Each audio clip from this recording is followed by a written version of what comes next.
will act as a donor of glucose. It's the carrier of glucose, UTP glucose here. So we start synthesizing the straight chain of glycogen, and then we need a branching enzyme that will make the branches and make glycogen. Whereas when we have low insulin and high glucagon during fasting, so we need a debranching enzyme to release the branches, and then we need glycogen phosphorylase to release glucose from the degraded glycogen in order to be used either in the liver as glucose and released in the blood, or as glucose 6-phosphate in the muscle. So what are glycogen storage diseases? They are a group of inherited disorder, we call them inborn error of metabolism, because the problem is in the metabolism. They are caused by defective enzymes, genetically defective enzymes. So you have defective gene that will lead to a defective enzyme. Most of the glycogen storage diseases are autosomal recessive, and we have defect in breaking glycogen. This will affect, but when you have a defect in breaking this highly branched molecule, it will accumulate on organs, causing organ problem, and also when you cannot release glucose from glycogen, so you will have hypoglycemia. So as a consequence of the defect in glycogen metabolism, this will lead to hypoglycemia, and in the muscle it will lead to weakness. We have more than 14 types of glycogen storage disorder, but we are going to list here 6. The last one is very rare, so we'll focus from 1 to 5. So type 1 is von Geiger's disease. It's caused by glucose 6-phosphate deficiency, 6-phosphatase deficiency, and the organ affected are the liver and the kidney. So we have severe hepatomegaly, we have hypoglycemia, we have hyperuricemia, we have hyperlipidemia. I will talk about the symptoms in a minute. We have type 2 pump disease, which is caused by a deficiency in the lysosomal alpha-1,4 glucosidase enzyme, which is also called acid maltase. It affects, because it is lysosomal, so it affects all the organs, and this is very severe type of glycogen storage disease, and death may occur early in infants due to cardiac problem. Third type, it's Cori disease, or type 3. The deficiency is the debranching enzyme, which is the enzyme involved in the degradation of glycogen. We said first that we release the branch, and then we degrade the linear chain by glycogen phosphorylase. So we need debranching enzyme in order to degrade first the glycogen. It will affect the liver and the muscle. It is similar to type 1, but it is milder than type 1. Type 4 is Anderson disease. Here, branching enzyme is deficient. It will affect the heart and the liver. Death may occur due to liver cirrhosis. McArdle disease, or type 5, it is deficiency of muscle phosphorylase enzyme. So it's a phosphorylase that exists in the muscle. So here we have muscle complication, muscle cramp during exercising. And the last one, as I said, it is very rare, so less common than the other type, but it is a phosphorylase of the liver that will lead to symptoms similar to type 1. So I'm sure you remember this slide, we took it before. When we say Anderson, so the deficient enzyme is branching, so A, B. When we say Cori, start with the C, so the deficient enzyme is D, debranching enzyme. So Anderson branching, Cori debranching, just to remember the name of the enzyme. So what are the symptoms? As I said, mainly we have hypoglycemia, which is related to the defect in releasing glucose from glycogen. And also we have muscle problems, so muscle weakness may occur, especially when the patient is doing exercise. Okay, so these are the list of glycogen storage disorder. We start with the first type, which is a deficiency in glucose 6-phosphatase, which is the enzyme required to form glucose from glucose 6-phosphate. So in this case, we cannot release glucose in the blood, so we have hypoglycemia. We have two subtypes, 1A and 1B. 1B is related to the transporter of the glucose sugar, and the disease appears early in infancy at the age of 2 to 6 months. We have severe hypoglycemia that will lead to lethargy, seizure, lactic acidosis due to effect in polycycle. We have excess glycogen that will lead to hepatomegaly, enlarged liver, and this will lead to liver failure. So what is the function of glucose 6-phosphatase? As I said, it is the enzyme that releases glucose from glycogen, from glucose 6-phosphate. So it's the last step in glycogen degradation, glycogenolysis, and it is also involved in gluconeogenesis. So it's the enzyme that transforms glucose 6-phosphate to glucose. Finally, you know, at the when we are synthesizing glucose from non-carbohydrate precursor in gluconeogenesis, the product is glucose 6-phosphate, and then we transform it to glucose by glucose 6-phosphatase.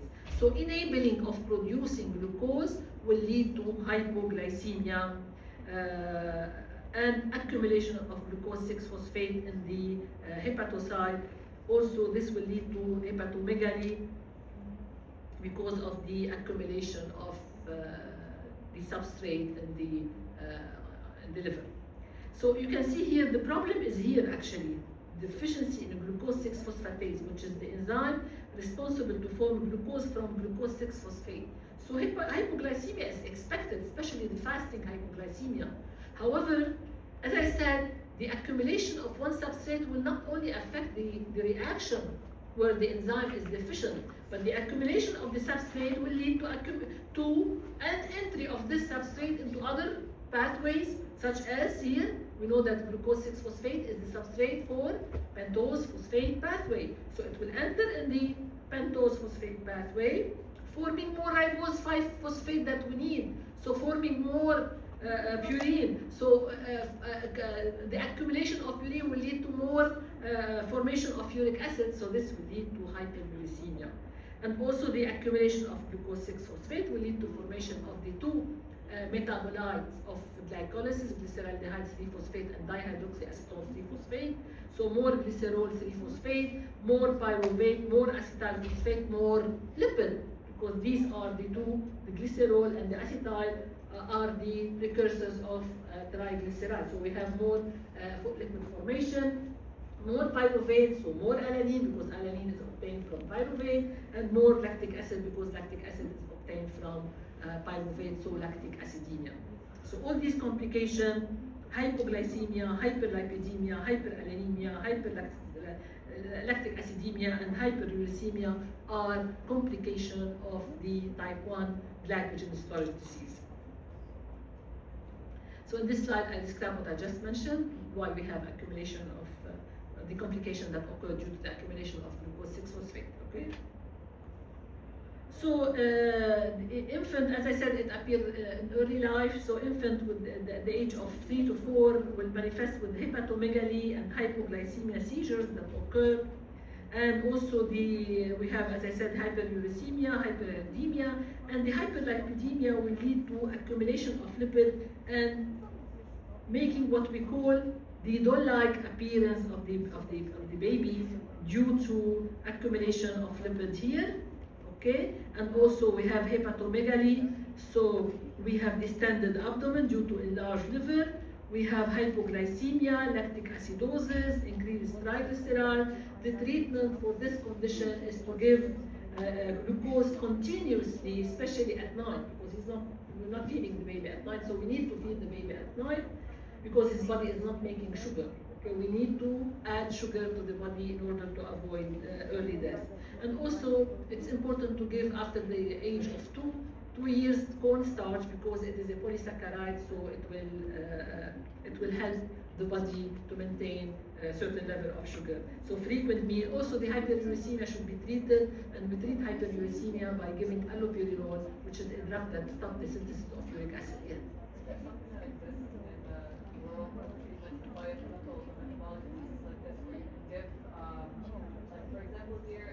All these other pathways work fine, like the glycogenesis just can't really sit in the blood, correct?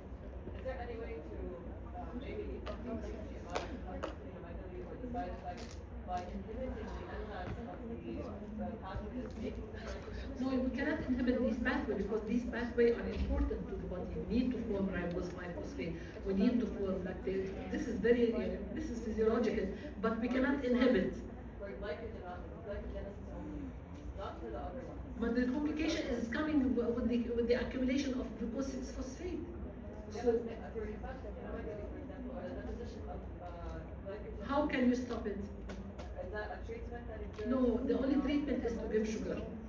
So the problem is with the decrease of it's a hypoglycemia. So that's why we need to. Yeah. I was hoping to treat. No, unfortunately, till now, no. Okay. The gene therapy could be a solution, but it's not That's yet also out. good. Yeah.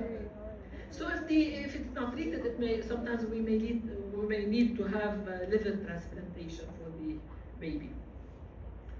So we mentioned this. POM disease, it's type 2 glycogen storage disorder, deficiency in glucose alpha-1,4 glucosidase enzyme, which is also called lysosomal acid maltase. So there is accumulation of glycogen in the lysosome. This is very bad in the body. So severe disease, often death occur in early childhood. So this is POM disease, excessive glycogen in the lysosome.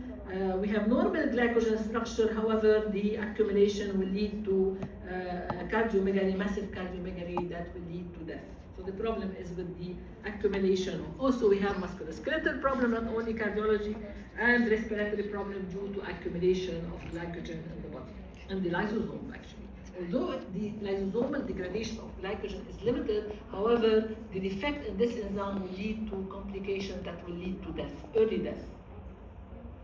And the treatment now they're talking about is the approved by the US FDA is the enzyme replacement therapy, and the enzyme is produced by recombinant DNA recombinant technology that can be administered to the patient intravenously.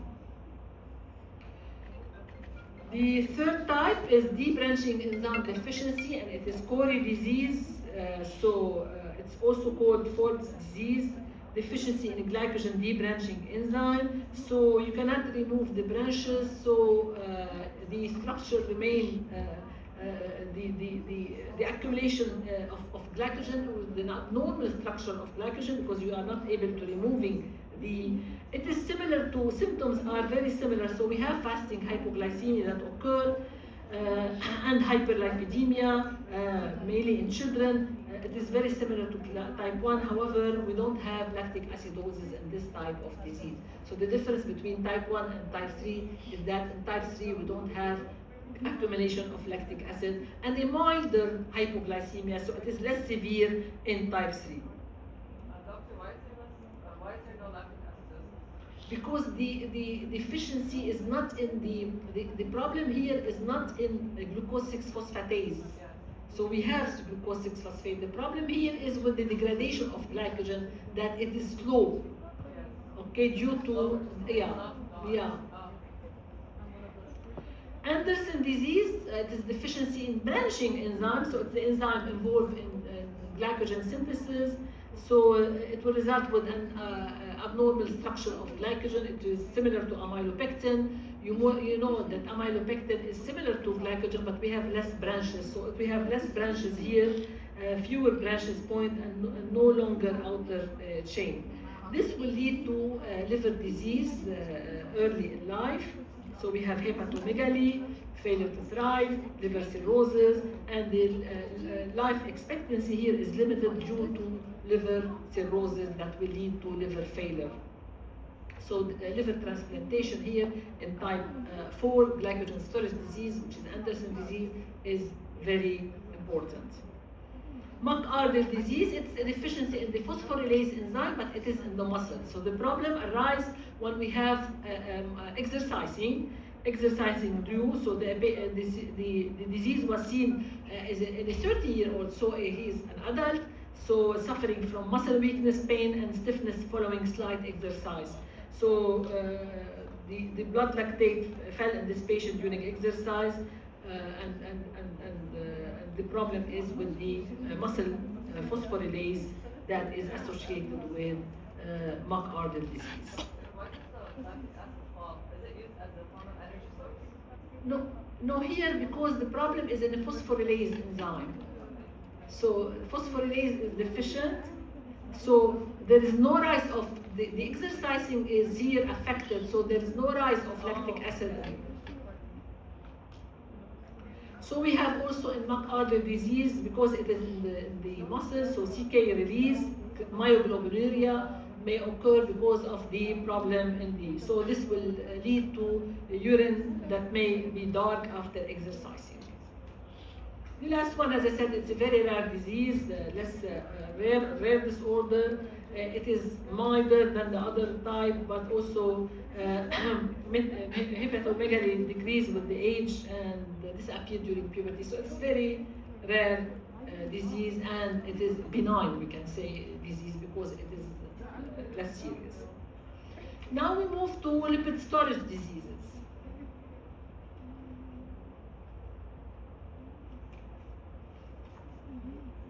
So you remember the classification of lipid. We have simple and complex lipids. Under complex lipid, we have phospholipids and we have glycolipids. And under phospholipid, we have a glycerophospholipid and sphingolipid. Glycerophospholipid, they contain glycerol, whereas sphingolipid, they contain sphingosine. So the two alcohol are different. So under sphingolipid, we have sphingomyelin. And under glycerophospholipid, we have lecithin, plasmalogen, phosphatidylserine, different types of phospholipid. So let's focus on these. And we have sphingolipids, because these are sphingolipids that containing carbohydrate. So we call them glycolipid also, because they contain monosaccharide and they contain oligosaccharide when we talk about ganglioside, and they contain sphingosine as part of the ceramide structure. So the sphingolipid include the sphingomyelin, which is containing phosphorylcholine. The cerebroside contain monosaccharide, galactose and glucose. The sulfatide, they contain sulfated galactose, and the globoside contain 2 or more sugar, and the ganglioside contain an oligosaccharide, and it is a branched oligosaccharide, which means because they contain also an acetyl, a group of derivative, sugar derivative, which is an acetyluramic acid, also called sialic acid, is attached to the oligosaccharide, as we are going to see now. So what are sphingolipids? They are complex lipids, and they are degraded in the lysosome. The breakdown of these sphingolipids will occur in different steps by removing the component of the sphingolipid, and each enzyme is responsible to remove one type of the monosaccharide that is present in the structure of the sphingolipid, as we are going to see now. So deficiency in the enzyme responsible to degrade the sphingolipid will lead to accumulation of lipid. This is called lipid storage disease or sphingolipidosis. So the accumulation of sphingolipid will lead to lipid storage disease due to deficiency in the enzymes that are involved in the pathway for sphingolipid degradation. Now also we have hepatosplenomegaly, because this can occur because phagocytic cells in the spleen and liver, they remove erythrocyte from the circulation, and we have also non-degradable lipids that are present in the body. So it is autosomal. All types of sphingolipid, we have 8 types of lipid storage disease. All types of these diseases are autosomal recessive except one, which is Fabry disease. It's X-linked. X-linked would mean that it is carried by the X chromosome of the mother, so male are mainly affected. We'll talk about this in a minute. So the enzyme activity will be how we can diagnose the disease by measuring the enzyme activity in the glucoside or in the fibroblast, skin fibroblast. And also we can do for prenatal diagnosis, if we suspect that we have a liver lipid storage disease, we do amniocentesis, where we can do molecular technique to detect the disease, early diagnosis of the disease. So the disease can be severe or mild according to the deficiency in the enzyme. So if we have complete deficiency, it is very severe and it appears early in life. And if we have partial deficiency, so it is less severe and it appears late in life. So the onset will be late onset when we have partial deficiency of the enzyme. Look at this pathway. Let's see what's happening here. So we have ganglioside 1, GM1, which is composed of an oligosaccharide, as I said, containing a ceramide and aceramide is composed of sphingosine and fatty acid, with glucose attached by beta-glycosidic bond, galactose attached by beta-glycosidic bond, and acetyl galactose also, and another galactose attached here, with the N-acetyl uraminic acid attached to galactose in the middle, forming the ganglioside structure. Now the degradation starts with an first beta-galactosidase. You have to pay attention because we have two beta-galactosidase, because we have two galactose here. So the first one will act on the terminal galactose, releasing galactose to form ganglioside GM2. Deficiency in this enzyme will lead to accumulation in ganglioside GM1 and cannot form ganglioside GM2. Another enzyme is needed to degrade ganglioside GM2, which is the hexohexoaminase enzyme that will act to release the N-acetyl galactose from here, remaining three components: ceramide, glucose, and galactose. We call it hematoside. We have three components here. Another enzyme called the neuraminidase enzyme will form lactosyl ceramide. Here we have release of the N-acetyl neuraminic acid, which is attached to galactose, and the same product can be obtained by degradation of globotriaosyl ceramide, which is another type of ganglioside that is in the presence of galactosidase A. Then we have another beta-galactosidase to remove the galactose, the second galactose here. And then we have a beta-glucosidase which acts on the glucose attached here. Remaining product is a ceramide, and then we have a ceramidase enzyme that will release the component of ceramide, which are sphingosine and fatty acid. The same product, ceramide, can be obtained from other type of sphingolipid, which is the sulfatide, for example. In the sulfatide, we need an aryl sulfatase enzyme to remove the sulfate and to form galactocerebroside, which will be degraded by beta-galactosidase again, forming ceramide. And the sphingomyelin can be degraded by sphingomyelinase enzyme to form also ceramide, and then ceramide is degraded by the ceramidase enzyme to release the component of ceramide, sphingosine, and fatty acid. So you are not responsible to study the pathway. I explained the pathway in order to understand the diseases, okay? So these are the list of diseases related to lipid accumulation, sphingolipid accumulation. We have one type which is called generalized gangliosidosis, which is deficiency in beta-galactosidase. By the way, I will not mention the symptoms because our symptoms are related to the nervous system. So mental retardation and the demyelination, mental deterioration, all these are because you know that these lipids are component of the nervous system. Tay-Sachs disease is due to deficiency in hexaminidase enzyme. Gaucher disease is deficiency in glucocerebrosidase. Fabry disease, alpha-galactosidase. Crabbe disease, it's also called globoid leukodystrophy, beta-galactosidase. Metachromic leukodystrophy, it is a deficiency in the aryl sulfatase enzyme, which is responsible for the removal of the sulfate group. Niemann-Pick syndrome, it is related to the degradation of sphingomyelin, so the enzyme is sphingomyelinase. And Farber disease, it's related to ceramidase, which is the last enzyme used to release the sphingosine and the fatty acid. The last two are very rare disease, so 1 to 6 are more common than the other. So in the first type, let's talk about each disease. It is beta-galactosidase enzyme, which is responsible for the removal of the galactose, the terminal galactose here. So we have accumulation of ganglioside in the central and peripheral nervous system. This will lead to neurological deterioration. So it's the same symptom that appear in all types. Hepatosplenomegaly, as I said, because we have accumulation of these lipids. Because also we have skeletal deformity due to accumulation, and we have another important sign of the disease, which is the cherry red macula that appear in patient having deficiency in this enzyme.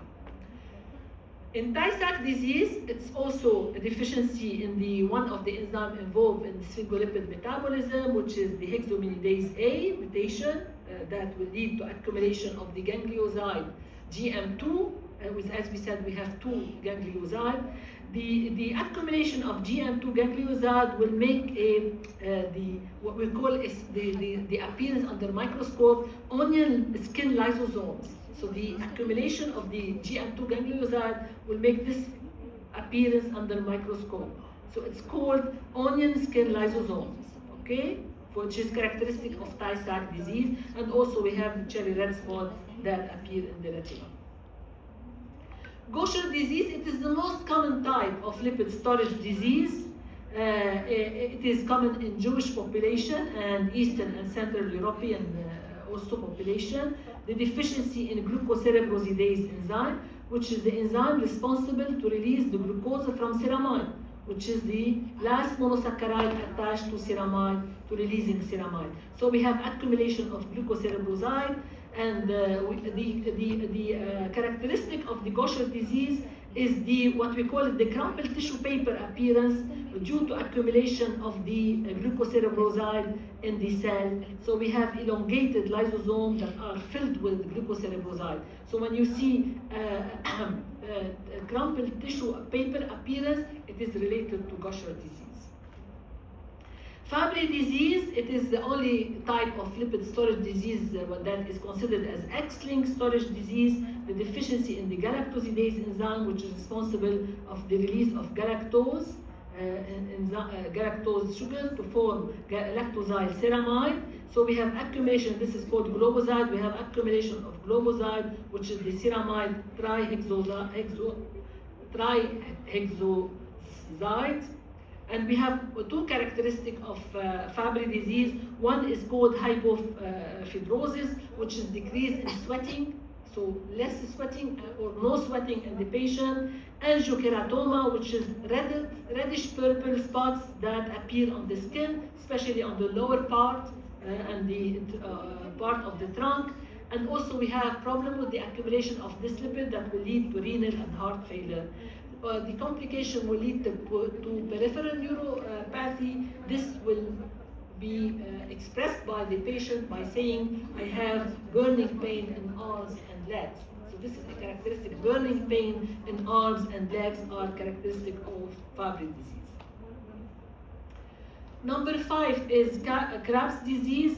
We have deficiency in galactosidase, the other galactosidase enzyme, which release galactose from ceramide to form ceramide, so accumulation of galactocerebroside. So they are all similar, but it's the shape that differ under the microscope. So here we have a formation of globoid cells, which are giant cells, multinucleated cells, we call them globoids. So when you see globoid cells, this is Krabs disease. We have loss of the myelin sheath in the nervous tissue, demyelination, and degeneration of the brain and destruction of the brain cells. So the number 6, it's metachromatic leukodystrophy. It's characterized by deficiency in the enzyme aryl sulfatase enzyme, which act on sulfatide to release sulfate group and to be further degraded to form ceramide. So this will result in accumulation of sulfatide in the nervous system and in the kidney. Demyelination, dementia, and ataxia are complications of the disease. As I said, the last two are very rare, which is Niemann-Pick disease. Here it's a deficiency of the enzyme that degrades sphingomyelin, which is called sphingomyelinase enzyme. So we have accumulation of sphingomyelin. We have also the macrophage. The characteristic of Niemann-Pick disease is the macrophage have what we call foamy appearance due to accumulation of sphingomyelin in the lysosome. We have also what's called zebra bodies. That is one of the characteristics of the disease. If you look under here, we have Gaucher disease. The characteristic is crumpled tissue paper in Gaucher disease, whereas in Niemann-Pick disease, we call it foamy and duculated cytoplasm. So this is a sign of differentiation between the two diseases. The last one is Farber disease. The enzyme is the last enzyme involved in the degradation of the sphingolipid, which is ceramidase enzyme, which act on ceramide, releasing sphingosine and fatty acid. So the disease will be characterized by accumulation of ceramide. The ceramide accumulation is very painful to the joint. So the patient, we have a characteristic which is the hoarse cry. So the patient is crying from pain, very painful joint, and subcutaneous also nodule that you can see here due to accumulation of ceramide and under the skin here. You can see it's painful, nodule appearance, and but it is rare. So this is the pathway that we explained before. And you can see here in this slide, so in Gaucher disease we have crumpled tissue paper, in Niemann-Pick we have foam, cell appearance, in metachromatic leukodystrophy we have the sulfatide, because we have sulfatide accumulation, so we have two colors that appear under microscope. In Crab disease we have the globoid cells appearance. In Niemann-Pick disease we have also, in addition to the foam cells, we have the zebra body, and the Tay-Sachs disease we have the onion skin that appear in the lysosome. So this is a summary of the pathway with the disease that we explained. So they asked me to provide 5 questions. I submitted 6 MCQ, 3 from the glycogen storage disease and 3 from lipid storage disease.